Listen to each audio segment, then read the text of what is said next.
You are standing in your kitchen. Something catches your foot. For one heartbeat, your entire body decides your future. Some people's legs shoot out and catch them instantly. Others freeze completely, and gravity wins. That difference has almost nothing to do with strength. It has almost nothing to do with balance either. It comes down to a single reflex most seniors have never trained in their entire lives. Doctors rarely mention it. Physical therapy pamphlets barely touch it. Yet researchers now believe this one missing reflex explains more falls than weak knees, poor eyesight, and slippery floors combined. Today you will learn exactly what that reflex is. You will learn why it fades faster than muscle or bone. You will learn 3 simple ways to rebuild it, starting this week. And by the end, you will watch 2 people take the exact same stumble, with 2 completely different endings. Most people believe a fall starts with a slip or a trip. That belief is almost completely backwards. The trip is just the trigger. The fall itself happens in the recovery. Every human being has a built-in system designed to catch a stumble before it becomes a crash. Physical therapists call it the reactive stepping response, and it works like a full-body reflex arc. Your brain detects that your center of gravity has shot outside your base of support. Within roughly 200 milliseconds, your leg is supposed to shoot forward and catch you. In a young, well-trained nervous system, that happens automatically, almost violently fast. But here is the part almost nobody tells you. That reflex weakens years before your muscles ever do. Studies tracking older adults found reaction time in this specific system slows by nearly 50% between ages 60 and 80. That is not muscle weakness. That is a communication breakdown between your inner ear, your spinal cord, and your feet. Your inner ear senses the tilt first, almost instantly. That signal then has to travel down to your spinal cord before it ever reaches the muscles in your leg. Decades of wear, minor nerve damage, and simple disuse all slow that pathway down. It is a bit like a phone line developing static over the years. The message still arrives, just late. And once that communication slows down, your body defaults to a much more dangerous strategy. It freezes. It stiffens. It tries to fight the fall instead of stepping through it. That single freeze response is responsible for a shocking share of hip fractures in adults over 65. Think about what a hip fracture actually costs someone your age. It is not just weeks in a hospital bed. It is the independence that disappears afterward. The driving privileges family members quietly take away. The apartment swapped for an assisted living room. 1 in 3 seniors who fracture a hip never fully regain their previous mobility again. That statistic alone should change how seriously you take this. And yet almost none of that damage comes from the trip itself. It comes from the half second after, when the body had a chance to save itself and simply did not know how, which raises an uncomfortable question you have probably never asked yourself. If your reflex is already fading, how would you even know? A physical therapist we consulted put it bluntly during our interview. Balance, training, and fall prevention are not the same thing, she said. You can have perfect balance standing still and still faceplant the moment life pushes you sideways. That is because static balance drills train a completely different system than the one that saves you mid-stumble. Standing on one leg trains stability. Holding a yoga pose for 30 seconds, docility.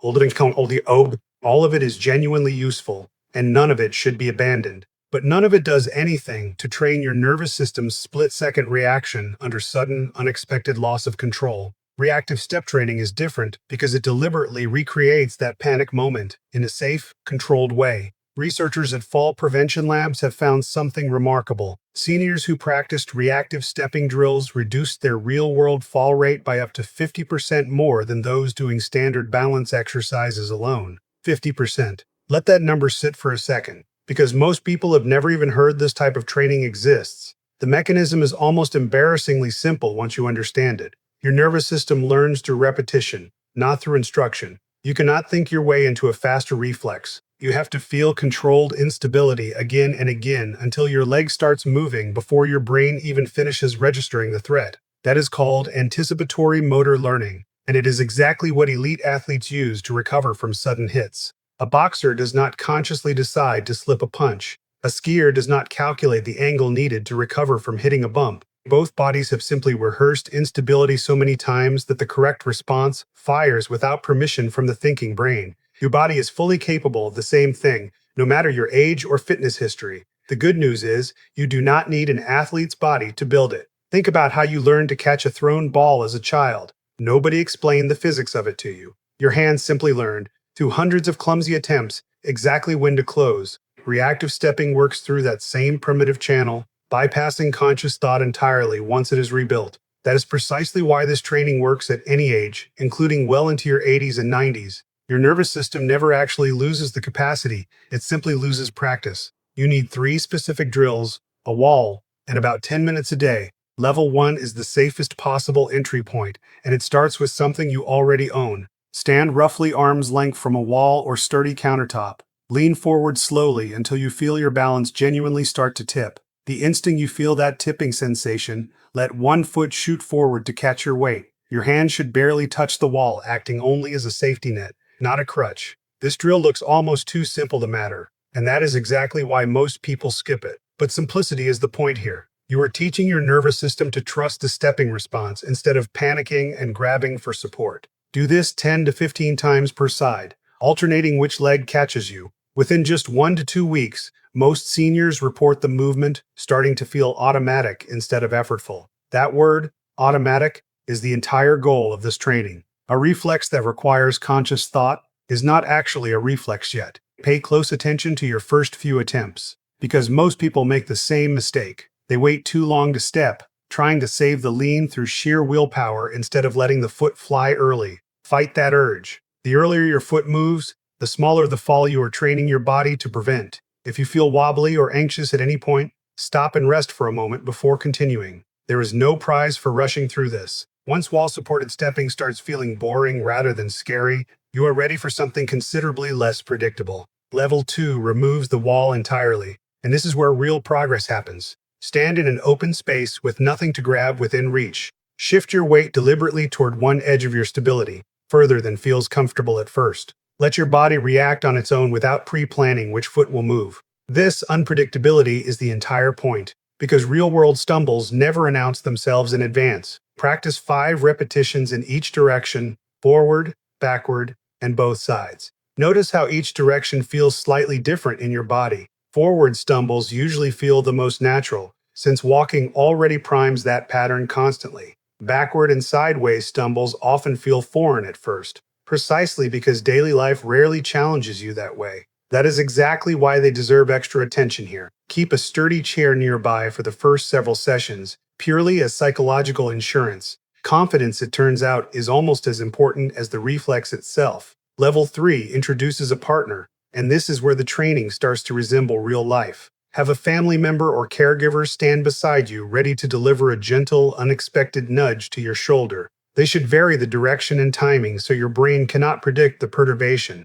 Your only job is to let your leg respond before your mind has time to interfere. This partner-assisted version is remarkably safe when done slowly, and it builds something wall drills cannot. It builds reaction under genuine surprise, which is the exact scenario every real fall actually involves. A word of caution before you try any of this. Always practice on a carpeted or padded surface, never near stairs, and always with someone else in the house when possible. Progress through these 3 levels over several weeks, never rushing ahead before a level feels genuinely easy. Most physical therapy clinics charge significant money for guided sessions that look almost identical to this. You can build the same protective reflex for free in your own living room. Now let's return to that scenario from the very beginning of this video. 2 people, the exact same age, hit the exact same patch of uneven sidewalk. The untrained person's body locks up in a full-body brace, arms flailing, legs frozen in place. Momentum wins instantly, and there is no step, no recovery,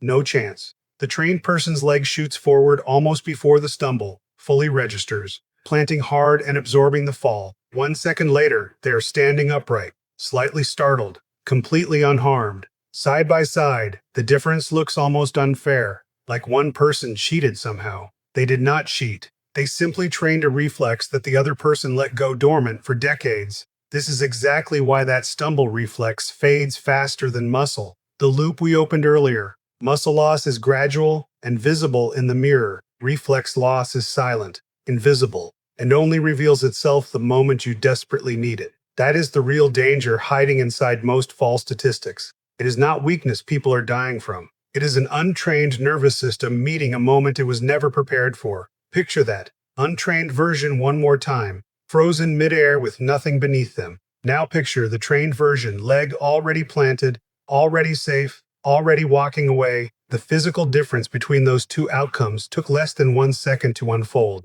The training difference between them took roughly 2 weeks of 10-minute sessions. When you frame it that way, the math becomes almost impossible to ignore. You now know something most seniors and most of their doctors have never fully explained to you. Falls are not random accidents waiting to happen. They are the predictable result of an untrained reflex quietly fading in the background. The fix is not complicated, expensive, or time-consuming. It is 10 minutes, a wall, and the willingness to feel a little unsteady on purpose. Start with level 1 today, this afternoon, before you close this video. And forget, practice consistently for 2 weeks, and notice how that panic feeling starts turning into calm control.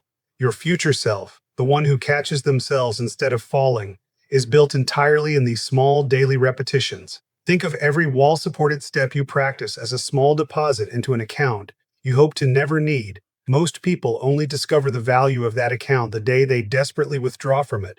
Do not be one of those people learning this lesson the hard way. Print out the 3 levels if it helps, or simply replay this video tomorrow morning before breakfast. Consistency matters far more than intensity when it comes to rebuilding a reflex like this one. If this video changed how you think about falling, share it with someone who needs to hear it. Send it to a parent, a spouse, or a friend who lives alone. Subscribe for more science-backed strategies built specifically for staying strong, steady, and independent after 60. Your reflexes are still trainable. The only question left is whether you will train them before you need them or after.